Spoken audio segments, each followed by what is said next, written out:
President Draupadi Murmu அவர்கள் ஐயப்பன் கோயிலுக்கு போனாங்களாம். அவங்க ஹெலிகாப்டர் வந்து பயங்கர வெயிட்டாங்க. கேரளா பற்றி தான் உங்களுக்கு தெரியுமே, மழை பேஞ்சு பேஞ்சு மண்ணு குழன்னு இருக்கும்ல, அது லைட்டாக சாஞ்சிடுச்சான். உடனே எல்லாருக்கும் பயம் வந்து அதெல்லாம் ஊழியர்கள் கூட போனவங்க எல்லாம் பார்த்து எடுத்து நிமித்துறாங்க. அந்த மாதிரி அவ்வளோ சீரியஸான விஷயம் கிடையாது. நியூஸில் பார்த்தா ஷேர் பண்ணணும்னு தோணுச்சு. அந்த மாதிரி இந்த மாடி தோட்ட செடிகள் இருக்குது பார்த்தீங்களா, ஒரு தொட்டியில் தானே இருக்குது. மழை பேஞ்சு பேஞ்சு பேஞ்சு அப்படியே மண்ணு குழன்னு லூஸாக இருக்கும். அப்படியே சாஞ்சிச்சு பாருங்க. ஸோ இதை வந்து ஒரு குச்சி வச்சு இங்கே பாருங்க இப்படி கட்டணும். கட்டுனா அது வேர் தாங்கி நிற்கும். நல்லா கேஸை கட்டுவோம் பார்த்தீங்களா, பண்டில், அந்த மாதிரி ஒரு நூல் இது. இப்போ வந்து இதை திக்னஸ்ஸாக போட்டுக்கிட்டு இதை நான் இழுக்கிறேன் பாருங்களா. சாஞ்சு போன இந்த கத்திரிக்காய் இதுக்கு வந்து கொஞ்சம் லூஸ் விடணும் நம்ம, புரியுதுங்களா? அப்படியே இறுக்கி பிடிச்சி கொம்போட கட்டக்கூடாது. இதில் வெண்டைக்காய் செடியும் ஒன்று இருக்குது. கட்டும் போதே எவ்வளோ மக்கர் பண்ணிட்டு பாருங்க இது. ஸோ அந்த மாதிரி வெண்டைக்காய் செடியும் இருக்கும் பட்சத்தில் அதுக்கு போகிற காற்றை விட்டுட்டு இதுக்கு போகிற காற்றை விட்டுட்டு திருப்பியும் காற்றழுத்த தாழ்வு நிலையெல்லாம் வந்தாலும் காற்றுலையோ மழையிலையோ சாஞ்சிடக்கூடாதுல்ல. அடுத்த சித்திரை பட்டம் வரைக்கும் இதை அப்படியே இருக்கணும். ஸோ அந்த மாதிரி வந்து நம்ம கட்டிக்கணும்.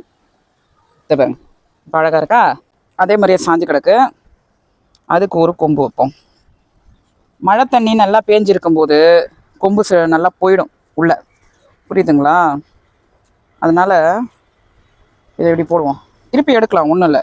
இப்போ இது சாஞ்சிருக்கிறத வந்து நம்ம கட்டுவோம்.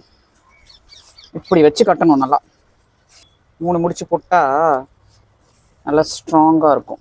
இதில் கத்திரிக்காயெலாம் நிறையா வருது பாருங்க. கட்டும்போது தான் தெரியுது பொறிவண்டு. இது பின்னாடி ஏதோ முட்டை வேற போட்டிருக்கு, அதுலேயும் கத்திரிக்காய் வருது. நிறையா பிரச்சனைகளுக்கு நடுவில் நிறையா விஷயம் நடக்கும். அதுக்கு இது ஒரு உதாரணம். ஆக்சுவலி இது பாருங்க, இந்த க்ரோ பேக்கில் இருக்கிறது இதுவும் சாஞ்சு தான் கிடக்கு.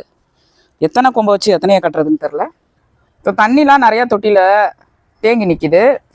அதில் செடிகளும் இருக்குது. இந்த மாதிரி சைடில் ஓட்ட போடுறதுனால வெயில் காலம் பனிக்காலம் இருக்குது பார்த்தீங்களா, அப்போ வந்து நம்ம ஊற்றுற தண்ணி வெளியே ஏறும். ஆனால் இதை இப்படியே கவுக்குறதுனாலையும் தண்ணி வந்து மண்ணோட போகும். இதுக்கு என்ன ரெமெடின்னு எனக்கு தெரியல. வெயில் காலத்துலலாம் தண்ணி வந்துச்சுன்னா நான் இந்த ஓட்டையை இப்படி லைட்டாக மூடிப்பேன். அதுக்கப்புறம் தண்ணி அதுலேயே நின்றுக்கும். நிறையா தொட்டிகளில் இந்த மாதிரி இடத்துல நிற்காது. ஒவ்வொரு மழையிலையும் மேக்ஸிமம் ஒரு 2 தொட்டி 3 தொட்டி அந்த மாதிரி நின்றுட்டுருக்கும். ஸோ நம்ம மேலாக்க கவுத்தோம்னா மண் வர வாய்ப்பு இருக்குது. ஸோ அதனால நான் இந்த மாதிரி ஓட்ட போடுறேன். அந்த தண்ணி வந்து இறங்கிடும்ல. இந்த மண்ணெலாம் பாரு சாக்லேட் மாதிரி இருக்குது, அப்படியே குழன்னு. பீன்ஸ் நிறையா வச்சு அது முளைச்சிருக்கு. இதில் 2 சொரக்காய் இருந்தது, அழுவி போச்சு.